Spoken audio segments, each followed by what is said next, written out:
Buenas tardes, gracias por ingresar a la página de construcciones metálicas y de madera. Y vamos a continuar en esta presentación lo que habíamos visto en el módulo 4E, compresión.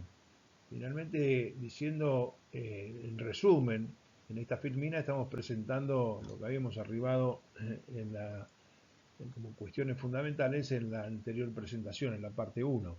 Ahí habíamos visto el pandeo flexional en barras, que estaba de alguna forma representado por estas dos tramos de una fórmula en la que interviene la tensión crítica como ordenada y la esbeltez como abscisa, en dos planteos diferentes, uno como pandeo elástico, es decir, mientras dura el periodo elástico, y otro en el pandeo inelástico. Y ahí teníamos dos expresiones que la norma las traduce en estas dos ecuaciones, la ecuación A y la ecuación B, la ecuación E3232 y la ecuación E33, separándola de una determinada esbeltez que fija en aproximadamente 2,25 veces la tensión de fluencia.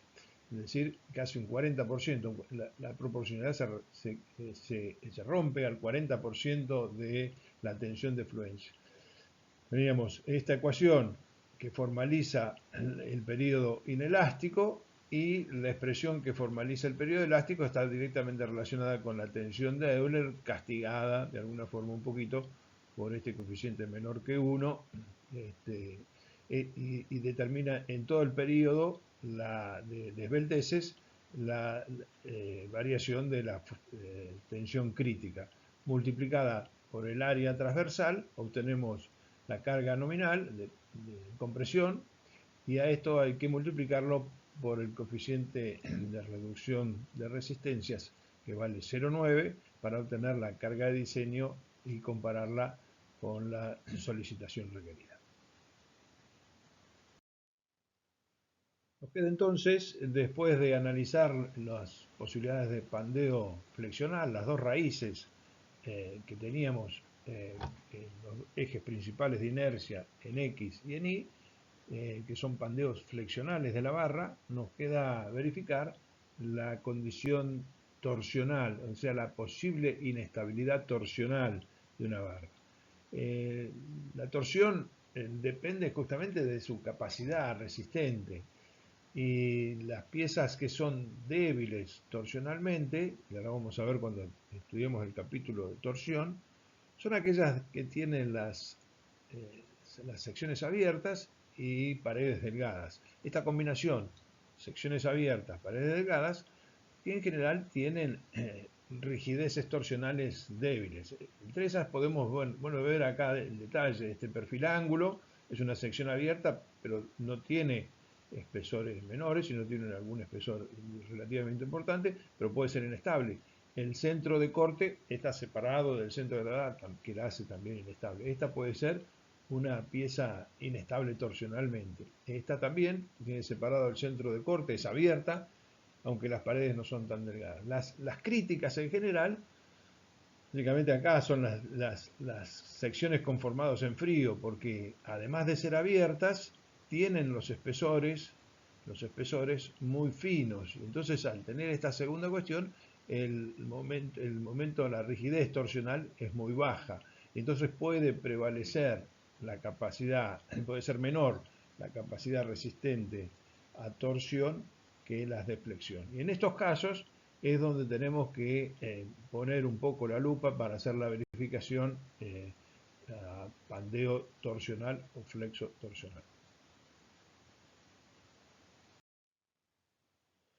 Vamos a ver en esta filmina cómo se hace la verificación para determinar la resistencia nominal a compresión basada en el límite de pandeo por flexo-torsión. Y vemos que se utiliza la misma fórmula. La resistencia nominal, P sub n, está dada por la tensión crítica por A sub G, es decir, el mismo formato.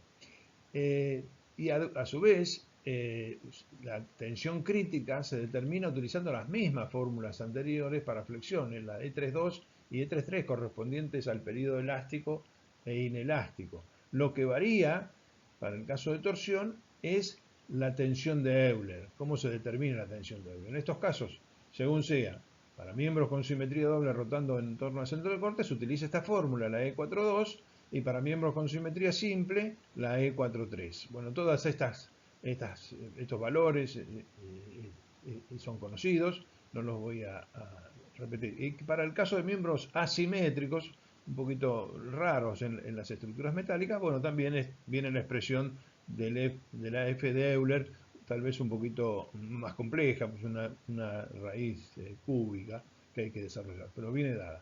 Vuelvo a repetir, los casos de resistencia al pandeo torsional son muy raros. En general, tenemos siempre que las raíces menores son por pandeo flexional. En los casos de barras de secciones abiertas con paredes delgadas, estas pueden ser críticas. ¿Qué quiere decir que sean críticas? Que estas son menores a las flexionales y por lo tanto mandan en la capacidad resistente. Bueno, en esta filmina tenemos básicamente las definiciones de las fórmulas anteriores. CW, la constante de Alaveo, esta se puede obtener de las tablas de perfiles o hacer un cálculo. Hay una tabla en los anexos nuestros, es cómo se determina la constante de Alaveo en centímetros a la sexta. Bueno, estas son las ecuaciones de Euler flexionales, ¿no? F de Euler flexional respecto al eje X, pi cuadrado E sobre la esbeltez respecto al eje X. Esta es la propia respecto al eje Y. Esta es la F de Euler en términos torsionales, ¿no? Esta es el término que le corresponde a la torsión no uniforme y este a la torsión uniforme o de San Bernardo. G es el módulo de elasticidad del corte, H es la constante de flexión que vale esto, bueno, y de lo demás son valores que ustedes son relativamente conocidos.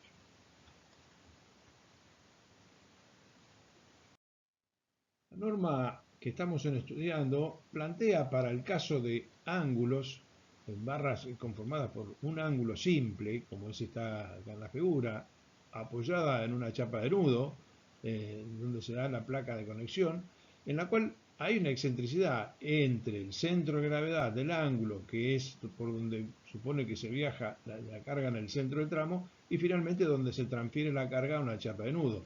Hay una excentricidad que es este valor X. Entonces, de alguna forma, todas las barras de este tipo serían, no tendrían una compresión pura, sino tendrían una flexocompresión. No obstante, la norma propone para un cálculo más expeditivo verificarla esa compresión, agregando una esbeltez adicional L sobre RA, L sobre R, determinada de esta forma. Para el caso de dos situaciones distintas, los ángulos como miembros individuales o como ángulos conectados en una sección tipo cajón. Da esta fórmula que son un incremento de las esbelteces y con eso obviar el paso de un cálculo con flexocompresión, que se podría calcular también considerando el capítulo 4H. Hasta aquí hemos analizado secciones simples. Vamos a ver ahora el caso de las columnas de secciones compuestas, es decir, columnas que se integran con dos o más perfiles. Esto de alguna forma da una solución al problema de las rigideces fuertes que tiene, o las inercias fuertes que tiene un perfil como el UPN, en cuanto tiene una eje fuerte respecto al eje X y un eje relativamente débil respecto al eje Y.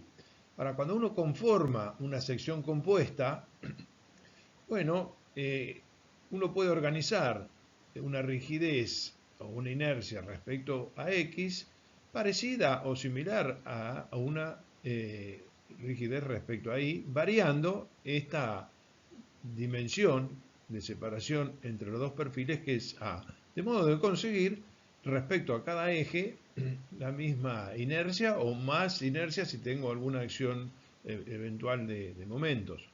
Para el caso de compresión, obviamente lo que se requiere es que la esbeltez respecto al eje X sea igual al menos a la esbeltez respecto al eje Y para que el pandeo global respecto a los dos ejes tenga la misma carga crítica y no tengamos un eje débil. Bueno, estas son secciones usuales para, por ejemplo, acá en este puente metálico, acá se ven las succiones, los dos perfiles UPN dispuestos separados uno de ellos y periódicamente hay cartelas que se van modulando a espacios regulares en los cuales se unen los dos elementos de la sección principal. Eh, en toda la longitud. Una disposición es esta, que se usaba antiguamente porque acá hay que poner esas cartelas y entonces es fácil el roblonado en este sector. Otra sección que se puede usar es esta, los UPN puestos de esta forma, que quedan un poquito más cuadrados, más cerrados, y la organización es similar. A este eje XX que corta material se lo denomina eje material.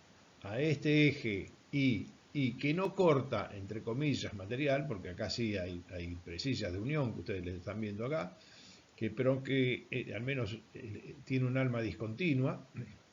A este eje Y decía, se lo llama eje inmaterial.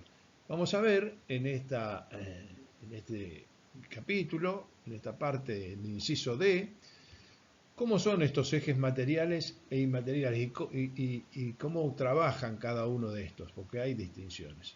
Puede ser otro caso que tengamos los dos ejes inmateriales, que es el caso de esta disposición, cuatro ángulos, que es muy usual también, cuatro ángulos dispuestos en los vértices, se configuran dos ejes inmateriales. Imaginemos que colocando la sección bien alejada del eje neutro, obtenemos inercias importantes y por lo tanto radios de giro importantes, lo que da esbelteces relativamente bajas y es económico para los efectos de pandeo. Bueno, esta solución es muy utilizada en las estructuras metálicas, por lo tanto es muy conveniente el estudio de estas secciones.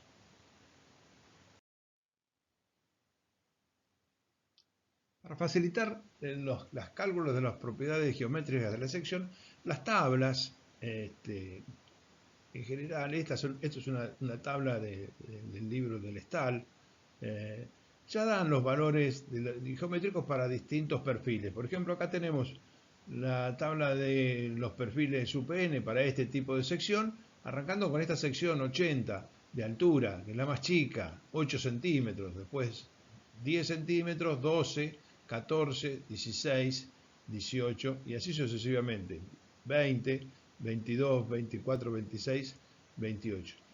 Da las propiedades respecto a los ejes de inercia X, que son invariables, JX, WX, Y sub X y el radio de giro mínimo de cada uno de los perfiles. Y posteriormente, variando el valor de A, nos va a dar las inercias, los módulos resistentes y los radios de giro respecto al eje inmaterial. Bueno, estas son tablas bastante útiles. Bueno, además de esta sección hay otros tipos de sección y entonces, bueno, uno se ahorra de hacer determinados cálculos que facilitan un poco la comprensión de cómo trabaja esto. Fijamos un detalle particular es que estas tablas están preparadas de modo tal de conocer cuando tenemos la inercia respecto a un eje se hace mayor a la inercia del otro eje. Acá hay un cambio, no sé si ustedes notan, un cambio de letra, acá está cursiva y cambia acá, y es cuando para esta separación A prácticamente se igualan las inercias respecto de un eje respecto a otro eje. Por lo tanto, el valor de A en este punto de cambio para este perfil es la separación ideal para tener las mismas inercias respecto a un eje que respecto al otro eje. Vamos entonces ahora a analizar cómo funciona las columnas con secciones compuestas, a partir del esquema que nosotros habíamos visto de columnas, de considerar una columna articulada con la posición deformada, distinta a la inicial, y verificar cómo es su comportamiento. Recuerdo que nosotros cuando hicimos ese análisis en la columna ideal, consideramos que en la ecuación diferencial de la elástica, que solo teníamos en cuenta la deformación de tipo flexional, es decir, la derivada segunda de la elástica era considerando exclusivamente la deformación flexional. En rigor, la ecuación tiene más del término flexional, sino que también tiene el término que tiene en cuenta las deformaciones por corte e incluso el término que tiene en cuenta las deformaciones axiles. En el caso de vigas de alma llena, este término es despreciable y es cierto, se puede despreciar porque la colaboración o lo que aporta este término es significativamente menor y por eso está bien que no se considere. Ahora, en el caso en que las almas sean muy pequeñas o que estén disminuidas o que incluso no existan, como es el caso que tenemos la relación en el eje inmaterial de que hay almas dispuestas periódicamente, bueno, hay que considerar el término bueno, y ahora vamos a ver qué consecuencias trae. Entonces, analizamos la deformada con su verdadero valor, la deformación flexional y la deformación por corte. Hacemos nuevamente el análisis que habíamos hecho para el caso indiferente, es decir, igualando el momento interno con el momento externo. El momento externo es esto, el momento interno ahora tiene que ver con la derivada segunda, está expresado en esta otra fórmula, se iguala y bueno, tenemos nuevamente la ecuación de la elástica con el término alfa cuadrado, en este caso de esta forma. Resolviendo en forma similar, llegamos a obtener una carga crítica que tiene esta expresión. La carga crítica es igual a la P de Euler, que conocíamos históricamente, dividido 1 más kappa P de Euler sobre G por A. Les recuerdo que kappa es un coeficiente que depende de la sección transversal y G y A son G es el módulo transversal de inercia y A es la sección del alma. Bueno, ¿qué ocurre? Cuando este valor, cuando el alma, consideramos los casos de las vigas de alma llena, el alma tiene un valor relativamente importante, bueno, este valor es grande y entonces este término tiende a cero. Al tender a cero, la carga crítica tiende al P de Euler, que es lo que pasa en las columnas de sección simple.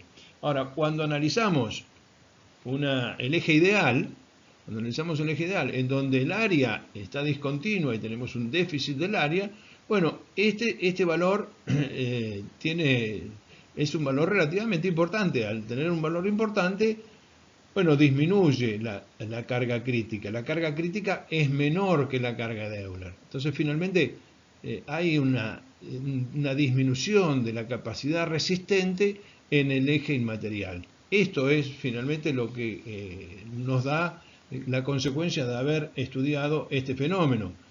Repito, obtenemos para el caso del eje ideal una carga crítica menor a la P de Euler.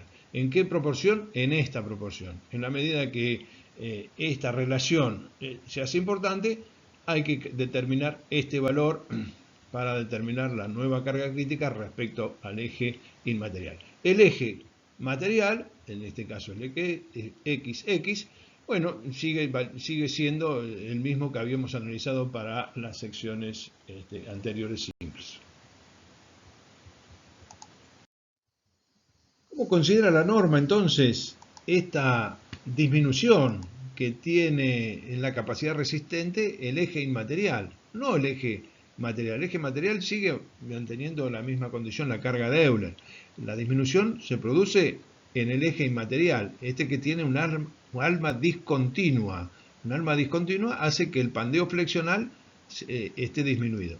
Bueno, lo considera teniendo en cuenta una esbeltez modificada, lambda m, que es la relación entre la longitud y el radio de giro, modificada. Y ya vemos cómo es modificada, con estos dos términos. Esta es la esbeltez que nosotros deberíamos haber tomado para el eje Y, a la que le adicionamos esta otra esbeltez local. ¿Qué es esta esbeltez local?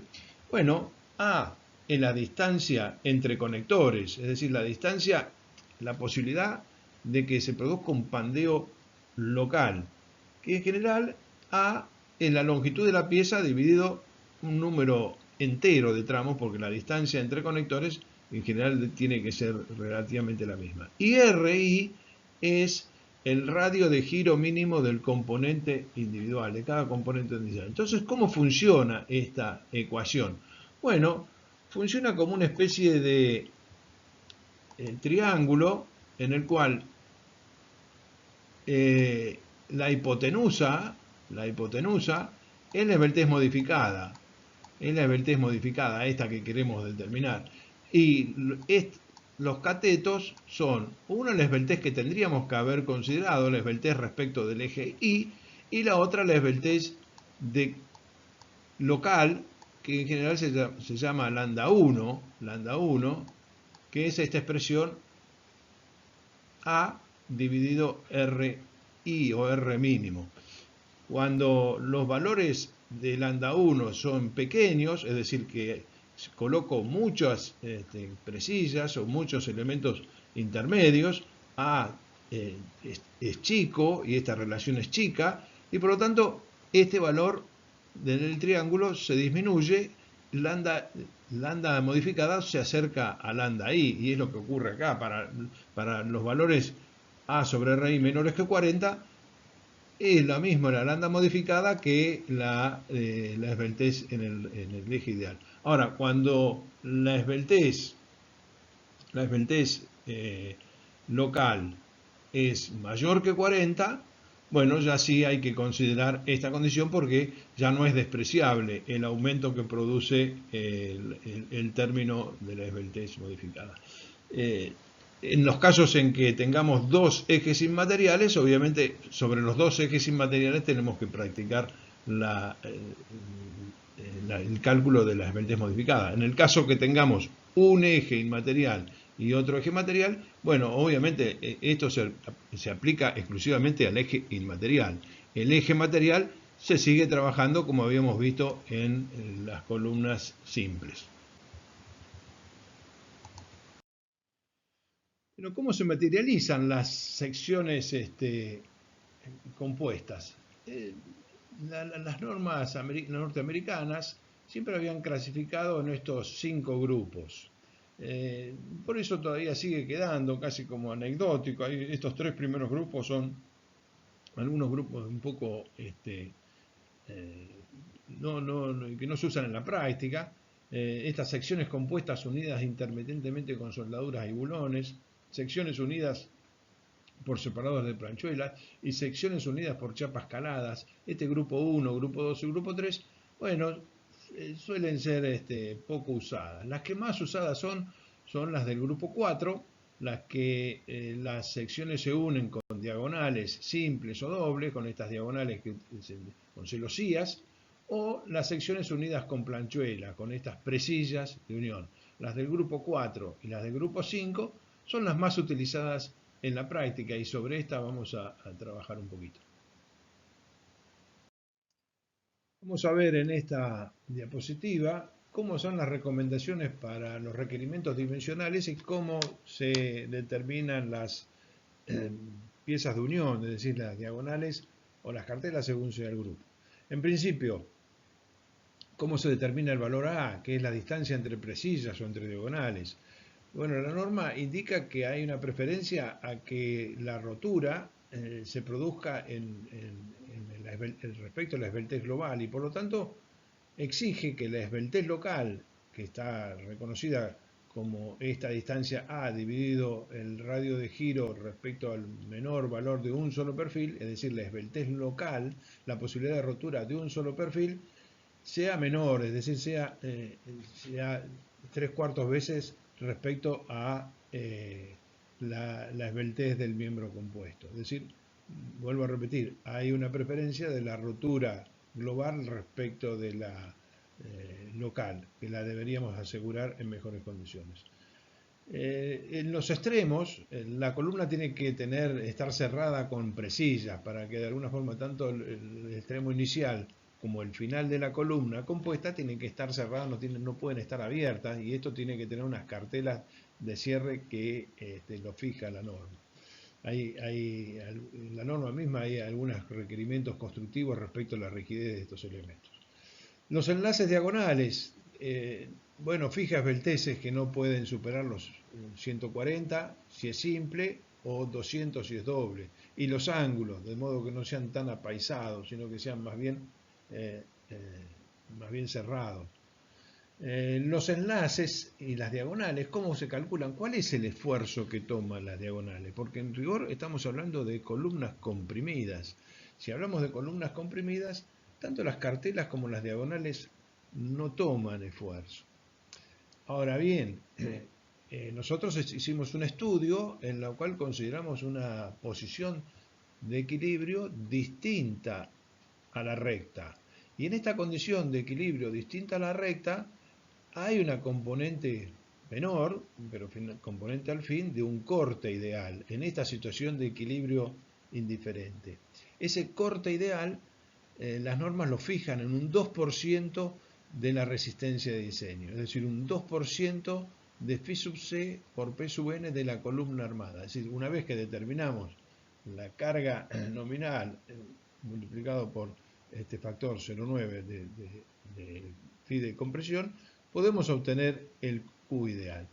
Y este corte ideal es el que se aplica para determinar los elementos de unión en los dos grupos. En el grupo 4, considerando este esfuerzo en la diagonal, el esfuerzo de corte ideal, dividido M, que son los planos de corte, en general hay dos planos de corte, dos planos de las cartelas, son dos, puede haber uno, pero en general son dos a ambos lados, y el seno del ángulo, es decir, la componente respecto al corte del seno del ángulo alfa. Con esto se determina el esfuerzo que tienen que tomar las diagonales y bueno, y con esto se puede verificar las diagonales. En el caso de las cartelas, del grupo 5, también se trabaja con el 2% del corte ideal, y esto se analiza como si fuese una viga Vierendel. Las vigas Vierendel tienen las particularidades que en los centros de tramo el momento flector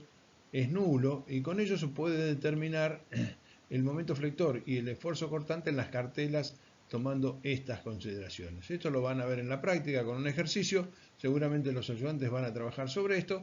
Estas son unas cuentitas relativamente simples que salen del análisis de aplicar el 2% como esfuerzo de corte ideal en un módulo de distancia A de las cartelas.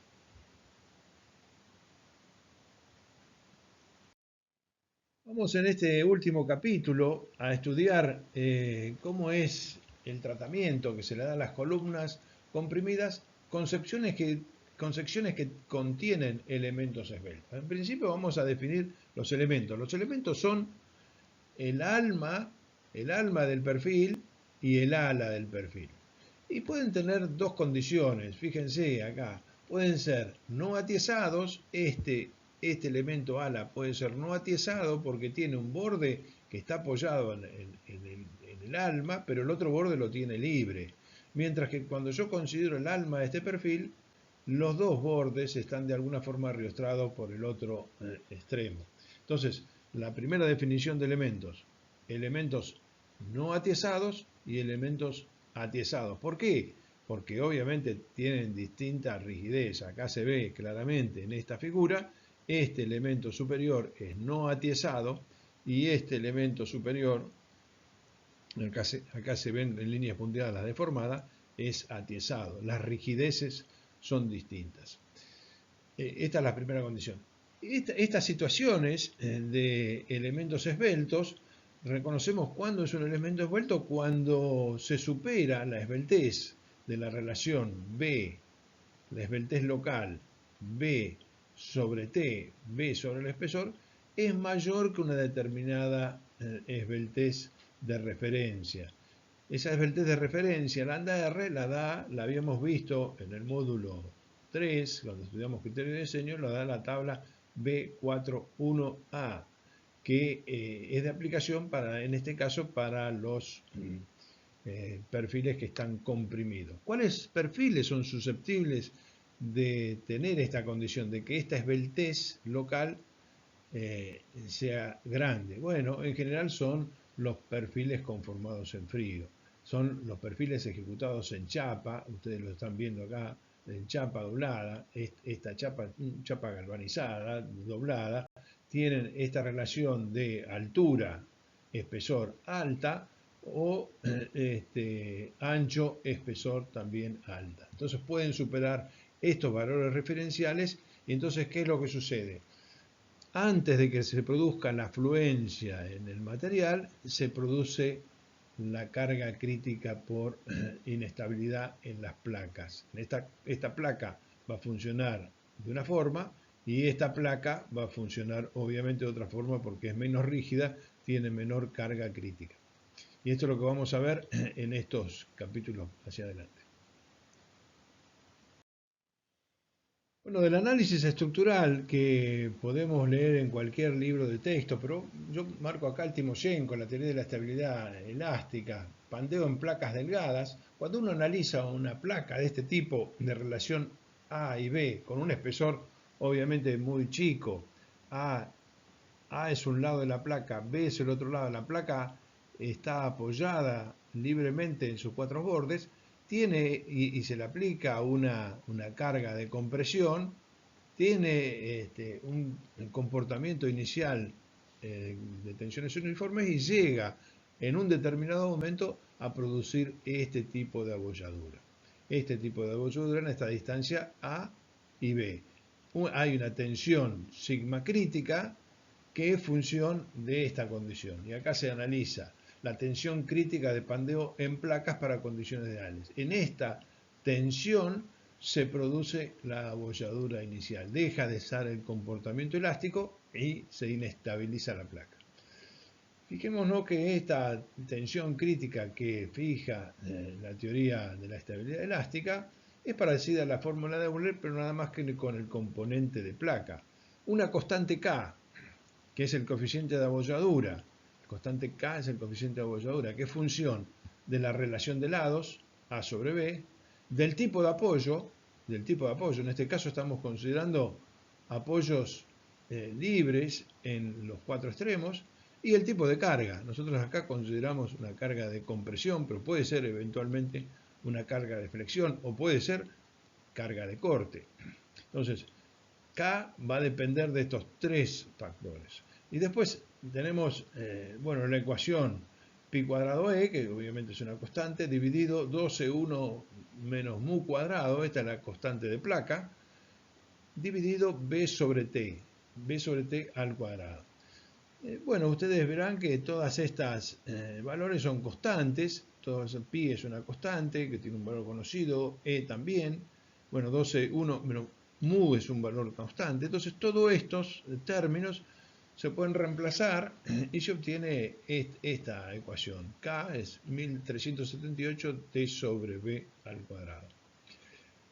Finalmente podemos poner como que esto es la tensión de Euler y podemos expresar la tensión crítica ideal de pandeo en estas condiciones. K por esta sigma de Euler. K por la tensión de Euler. Donde habíamos dicho que obviamente la tensión de Euler era ideal porque consideraba circunstancias teóricas casi inadmisibles, pero bueno, finalmente se fija un valor ideal en el cual se debe cumplir que la chapa es perfectamente plana, que no tiene deformaciones, que la carga está centrada, que el material es isótropo y la validez ilimitada de la ley de Hooke. Para estas condiciones vale este valor de la tensión crítica de abolladura y acá se presenta el colapso de la pieza. ¿Qué quiere decir? que si esta tensión crítica de abolladura puede ser en función de esta relación T sobre B mayor o menor que la tensión de fluencia. Si la esbeltez, medida en términos de T sobre B o B sobre T, es muy grande, si B sobre T es muy grande, este término es muy chico y puede ser obviamente inferior a la tensión de fluencia. Entonces la rotura de esta placa se produce por inestabilidad. Si la relación B sobre T es grande, vamos a tener esa carga por inestabilidad. Si la relación es chica, si el valor de T sobre B es chico, seguramente la carga crítica por este término va a resultar muy grande y va a superar la tensión de fluencia y por lo tanto la rotura se va a producir por fluencia. La tensión crítica que nosotros habíamos analizado en la filmina anterior era una tensión crítica en estado elástico, es de cumplimiento mientras está en estado elástico, es decir, esta tensión hasta el punto B. Nosotros acá vemos el diagrama tensión, esto es tensión y esto es deformación. Este es el tramo elástico y este es el tramo plástico. Cuando la tensión crítica de pandeo, porque la placa es muy esbelta, es menor a la tensión de fluencia, bueno, ocurre que se llega a un límite, que es lo que vimos en la filmina anterior, en función de la esbeltez del elemento. Si la esbeltez es muy grande, esta tensión llega a este punto ahí y acá se empieza a producir la abolladura. Ahora, eso no quiere decir que deje de tomar carga. La placa, por el comportamiento particular que tiene en rigor una sobreresistencia, que es este tramo de la curva.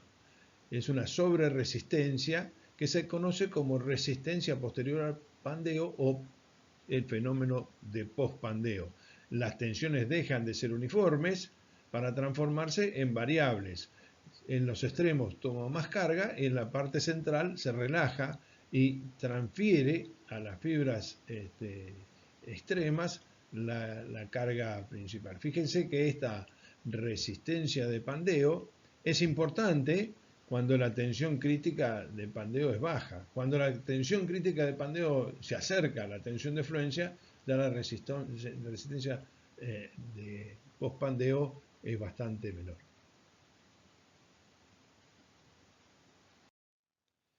En esta figura vemos nuevamente cómo es el efecto de placas en pandeo. Bueno, en la placa ideal elástica se produce, cuando se llega a la carga crítica, se produce la deformación. En barras habíamos visto que esto era recto. Cuando se llegaba a la carga crítica, en el caso ideal, esto era recto.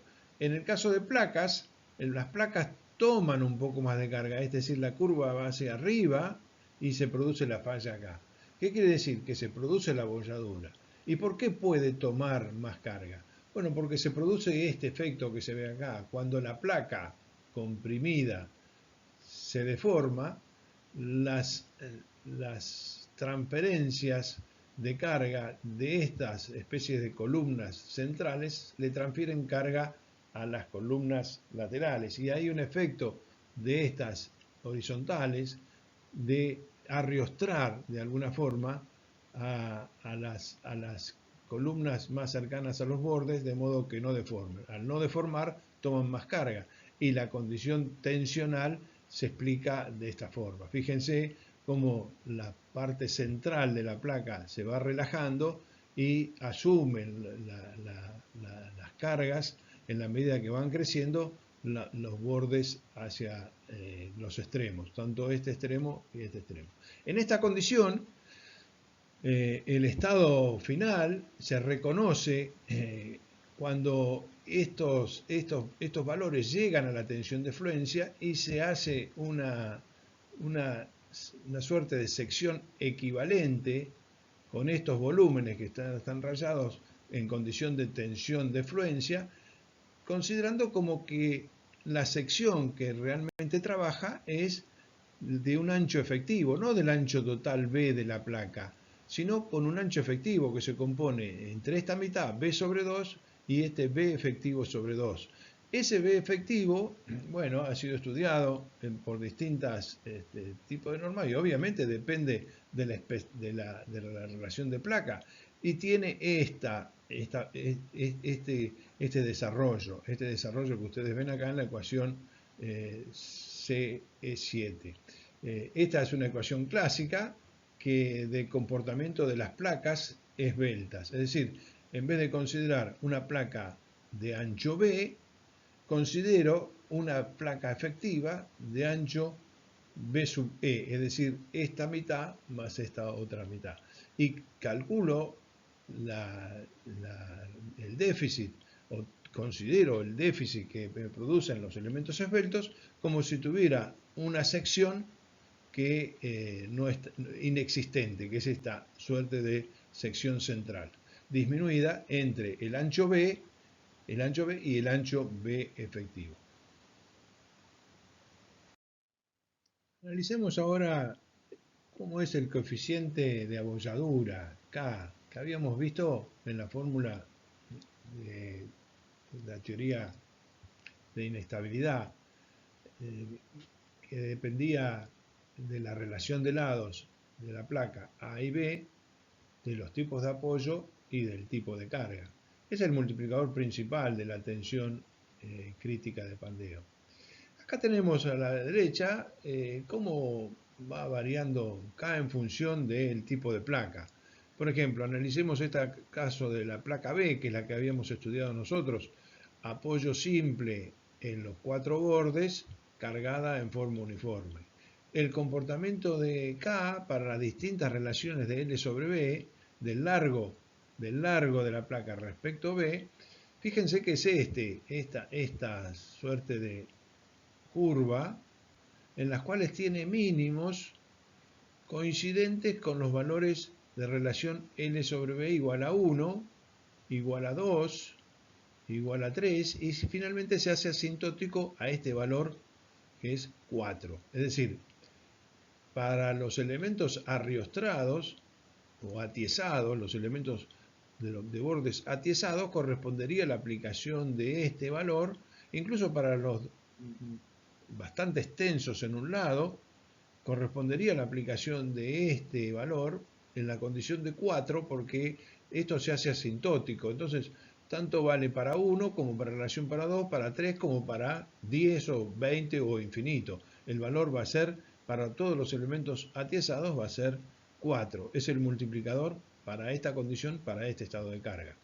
Mientras que, si vemos la otra condición, el caso de la placa con un apoyo libre, que podría ser este caso D, los tres apoyos en estos extremos y un apoyo libre en el caso D, vemos que el valor de K es sustancialmente menor, es 0,425, y se hace asintótico ahí en este valor. O sea que para las placas no atiesadas, la relación de la tensión crítica es aproximadamente 10 veces menor para una misma relación de desbeltez y para el mismo tipo de carga que para una placa atiesada. Es 10 veces menos rígida una placa no atiesada que la placa atiesada. Por eso siempre conviene, de alguna forma, no tener bordes libres, sino rigidizar de alguna forma, y por eso se colocan alguna suerte de pestañas que han visto ustedes en los perfiles, pestañas rigidizadoras, que cambian esta condición de 0,425 por este factor 4 para mejorar la rigidez del elemento.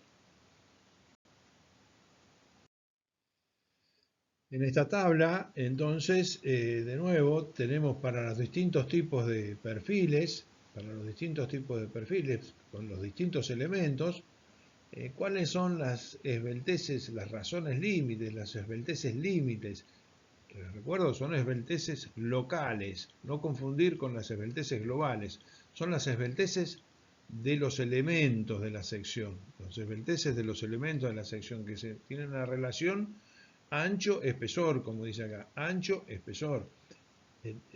Los elementos son el ala y el alma. Lo reitero esto porque siempre hay confusiones con la esbeltez global y estas esbelteces locales. Ustedes tienen la relación ancho-espesor de los distintos elementos y con esto es el límite, el lambda R, en el cual si la esbeltez de los elementos es superior a este límite, el elemento es esbelto. Si no es superior, es compacto y llega entonces a poder plastificarse. Bueno, ¿cómo finalmente toma la especificación para determinar la capacidad de carga en elementos esbeltos? Bueno, utiliza esta fórmula.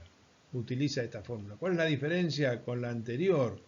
Con la anterior que teníamos, bueno, que la resistencia a la compresión nominal P sub n era F crítico, sí, pero con el área bruta. Acá vemos que incorpora este concepto de área efectiva. Entonces, tenemos nuestra resistencia a compresión nominal, es la F crítica, la de siempre, calculada en función de la esbeltez global, y un área efectiva. ¿Dónde es esta área efectiva? Bueno, son la suma de las áreas efectivas de la sección transversal de los distintos tipos de elementos. La tensión crítica es la que habíamos calculado por las ecuaciones E3 en el caso de pandeo flexional, E4 en el caso de pandeo torsional. Y para determinar el área efectiva, bueno, primero definimos si el elemento tiene una esbeltez menor a esta relación, es compacto y entonces el B efectivo es igual a B. Y si es mayor, la relación de esbeltez de los elementos es mayor a esta relación, el ancho efectivo se calcula de esta forma, con la fórmula que habíamos visto modificada, porque esto se ajustó modernamente a la fórmula que habíamos visto anteriormente, en donde estos coeficientes S1 y S2 están acá expresados a continuación. B es el ancho de elemento total, B efectivo es lo que cambia y lo que se disminuye por este concepto de área efectiva. Finalmente, ¿qué nos pide la norma para el caso de tubos o secciones tubulares cilíndricas? Es muy raro que un caño tenga este tipo de inestabilidad, porque en general los caños tienen espesores relativamente grandes respecto a su diámetro. Pero puede haber el caso de algunos de caños con chapas muy finas, y en los cuales pueda haber una inestabilidad de este tipo. Una rotura, como ustedes están viendo acá, de abolladura. Eso se da para relaciones mayores que esta que se ve acá, para cuando las relaciones diámetro sobre T son menores a 0,11 E sobre Fi, el área efectiva es el área transversal total de la sección. Cuando esta relación es mayor, hay que calcular una área efectiva. Hay una disminución del área efectiva y entonces se aplica el mismo criterio que vimos en la condición anterior.